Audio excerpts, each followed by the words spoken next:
Buen día, queridos hermanos. Pues les saludo ya con mucho afecto y cariño ya en este domingo, 15 de septiembre, quincenita y domingo. Empezamos la semana 24 de tiempo ordinario y es de alguna manera continuación con los textos de la semana pasada. Sean bienvenidos a este su rincón del diácono y pues vamos a entrar de lleno en la meditación de la palabra de Dios. Y no se olviden de ir a misa. No basta con escuchar a través de internet algún mensaje y qué bueno que lo hagan, pero hay que ir a misa, hay que tener ese encuentro con el Señor. Y bueno, la primera lectura continúa el profeta Isaías, ahora que es el capítulo 50, versículos del 5 al 9, y sigue siendo un mensaje inspirador. Y si igual como la semana pasada decía a los de corazón apocado, ánimo, levántate, no tengas miedo, el Señor está contigo y viene a salvarte. O sea, el Señor te da agua en la sequedad, el Señor te da consuelo en el sufrimiento, etcétera, etcétera. Sigue siendo un mensaje inspirador, aunque parezca que no, porque fíjense cómo empieza diciendo. El Señor me ha dicho, me ha hecho oír sus palabras y yo no he puesto resistencia. Dice, ni me he echado para atrás. Ofrecí la espalda a los que me golpeaban, la mejilla a los que me tiraban la barba. No aparté mi rostro de los insultos y salivazos. Los primeros cristianos, después esto hacía referencia a Jesús. Este pasaje también era consuelo después de ver la pasión de Jesús. Porque son palabras, dice, son palabras que vienen del Señor y buscan dar aliento al abatido. Recordemos que el profeta Isaías está ejerciendo su ministerio de profeta en el destierro, cuando el pueblo está sufriendo. Por eso dice en la actualidad litúrgica que la misión profética que Dios le ha encomendado no es una tarea fácil ni gloriosa, porque hay persecución, porque obviamente él también habla, anuncia, pero también denuncia y la gente no recibe bien esto. Y sin embargo, después dice, sin embargo, en medio de los sufrimientos de la persecución, el profeta experimenta la ayuda del Señor, de forma que ni siquiera siente el dolor. O sea, ese es el mensaje de esperanza que sigue trayendo Isaías, que el Señor está con nosotros en el dolor, en el sufrimiento, y nunca nos deja abandonados. Por eso al final, el final se presenta como un juicio en el que Él está tranquilo. ¿Por qué? Porque el Señor está con Él. O sea, cuando tú vas a llegar al juicio, cuando nos toque llegar, si hemos caminado con el Señor y sabemos que el Señor está con nosotros, por eso dice aquí, dice, cercano está de mí el que me hace justicia. ¿Quién lucha contra mí? ¿Quién es mi adversario? ¿Quién me acusa que se me enfrente? El Señor es mi ayuda. ¿Quién se atreve a condenarme? Es un mensaje muy inspirador y que debemos de tener también nosotros que aún en nuestra actividad diaria, en la familia, en las mismas actividades parroquiales, enfrentamos situaciones difíciles, pero no estamos solos. El Señor está siempre a nuestro lado cumpliendo su promesa.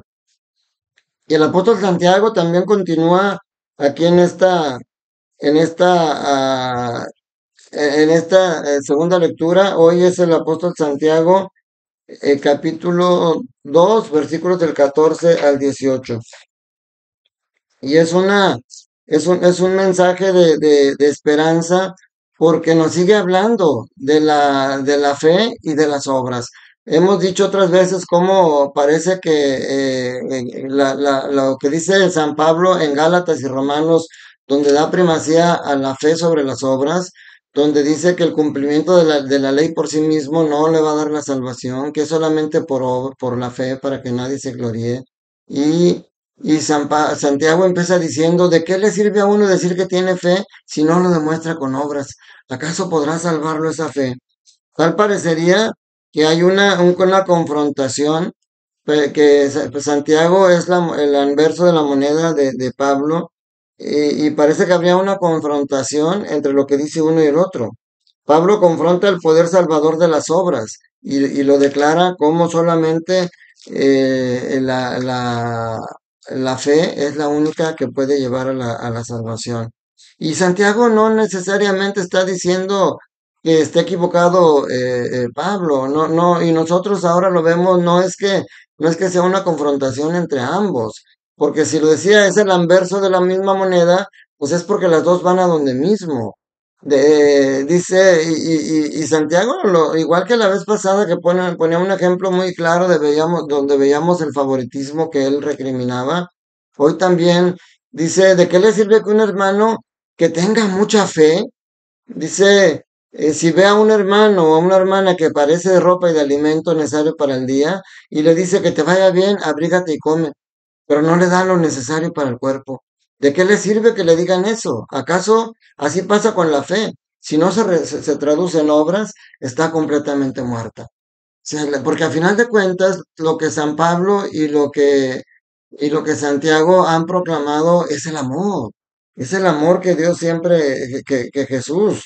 Dice, el que ama a Dios tiene que llevar una vida recta. Si bien la salvación depende directamente, no depende directamente de esa observancia.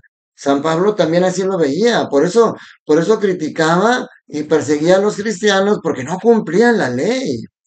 O sea, San Pablo de alguna manera sí quiere dejar claro, sobre todo porque en ese momento mucha gente pensaba que simplemente por cumplir la ley ya se salvaba, y San Pablo quiere recalcarles que es importante la fe, que las obras por sí mismas no los van a salvar. O sea, ninguno de los dos estaba equivocado, los dos se están complementando. Dice, no se puede decir que se ama a Dios dando la espalda al hermano pobre. O sea, la fe tiene que verse reflejada en obras, si no, no sirve para nada. Y en el Evangelio de Marcos, capítulo 8, versículos del 27 al 35. Aquí también son dos temas los que son importantes en este pasaje. La identidad de Jesús y el anuncio el primer anuncio de la pasión de Jesús. Esas son las dos fundamentos o las dos partes importantes que vienen aquí. En la primera, lo que es la identidad de Jesús, viene también en dos partes. Primero, Jesús preguntando, ¿quién dice la gente que soy yo? Y la respuesta que dan, pues es aceptable, porque es lo que la gente estaba diciendo de alguna manera, pero es incompleta.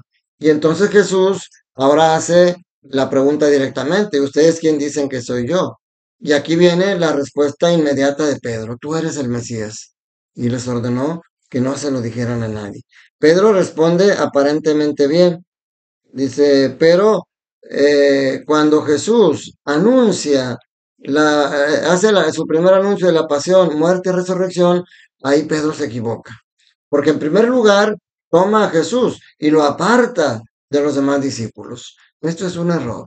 No podemos apartar a Jesús para nosotros, no podemos apartar a los demás de Jesús, sino que juntos tenemos que caminar en el conocimiento y en el crecimiento en el amor de Jesús. Por eso Jesús, a pesar de que Pablo lo aparta, de que Pedro lo aparta de los demás, Jesús lo regresa a los demás porque voltea y les habla a todos juntos. Jesús deja claro, todos somos iguales, todos somos partícipes de todo lo que viene, le viene a él y lo que nos viene a nosotros. Y después de esa respuesta negativa de Pedro, que Pedro se la llevó aparte y trataba de disuadirlo. O sea, ¿cómo es posible tratar de disuadir a Jesús como si nosotros conociéramos más?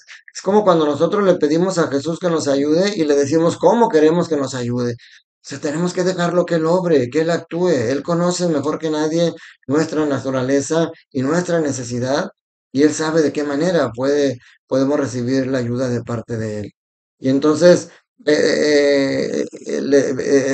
Jesús le dice a Pedro, apártate de mí, Satanás, porque no juzgas como Dios, sino según los hombres. O sea, es una reacción dura de Jesús. Y a veces nosotros también necesitamos eso.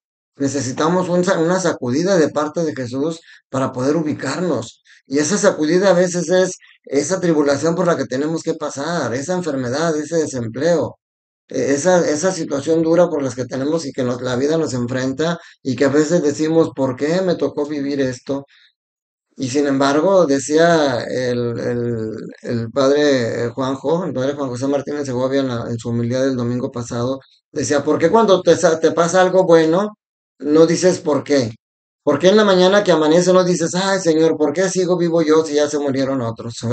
¿O por qué si te sacas la lotería no dices, ¿por qué me la saqué yo si los demás también compraron boleto? O sea, no cuestionamos las cosas buenas que nos pasan, cuestionamos también nada más las cosas duras. Pero a veces son las sacudidas que necesitamos, porque esas nos acercan más a Jesús.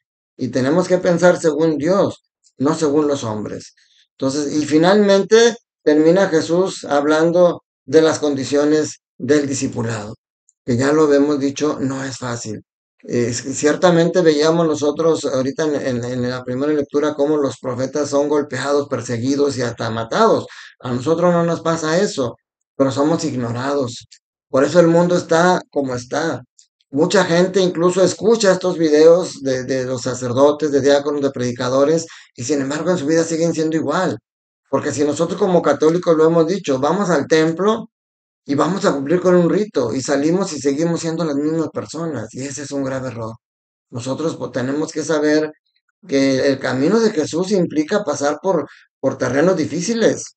Por eso Jesús dice, el que quiera venir conmigo, que renuncie a sí mismo, que cargue con su cruz y me siga. Pues el que quiera salvar su vida la perderá, pero el que la pierda por mí y por el Evangelio la salvará. O sea, Jesús deja claro eso, que la situación, el cristiano dice, asume el dolor, el sufrimiento y la muerte como precio por su misión para el servicio del reino. Eso es por parte de Jesús. Él asume todo eso. Y nosotros también tenemos que asumir eso. Porque fíjense, lo primero que dice el Evangelio en el inicio, dice, en aquel tiempo Jesús y sus discípulos se dirigieron a los poblados de Cesarea y Felipe por el camino. O sea, ellos iban caminando, pero iban caminando junto con Jesús. ¿Y nosotros qué es lo que hacemos? ¿Estamos atorados? ¿Estamos pasivos? ¿O seguimos caminando? ¿O decimos, no, pues yo ya me convertí, yo ya soy católico, yo ya voy a misa? No, el proceso de conversión es continuo, no es en un momento solamente. Nuestra conversión se debe de estar todos los días fortaleciendo, acercándonos más al Señor. Es muy difícil que podamos tener. El mismo San Pablo, que tuvo una conversión muy rápida, aún así, después seguía batallando y después seguía trabajando en su crecimiento espiritual. Entonces, mis hermanos, ese es el mensaje que hoy el Señor nos da. Estamos en un mundo en el que hay muchas tribulaciones, en el que tenemos que pasar por unos caminos no muy fáciles de caminar, pero si vamos caminándolo con Jesús, vamos por el buen camino, vamos por el buen sendero. Entonces yo les pido su oración porque también los sacerdotes, los diáconos, todas las religiosas, las personas que a veces creemos estar más cerca de Dios, somos los que a veces recibimos más ataques, no solamente de parte del enemigo que es el diablo, sino aparte a veces de la misma gente que no acepta las cosas de Dios y nos critica también a nosotros y nos llaman retrógradas.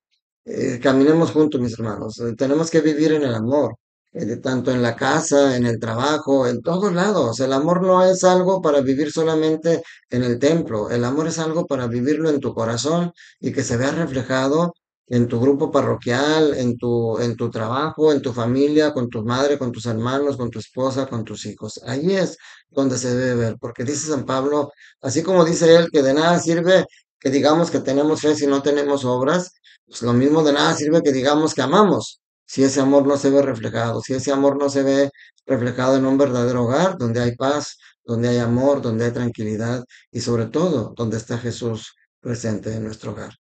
Que la bendición de Dios Todopoderoso, Padre, Hijo y Espíritu Santo, descienda sobre ustedes, sus familias, trabajos, escuelas y permanezca para siempre. Ánimo, Jesús quiere abrazarte, acércate a Él, Él te está esperando. Un fuerte abrazo para ti y para tu familia.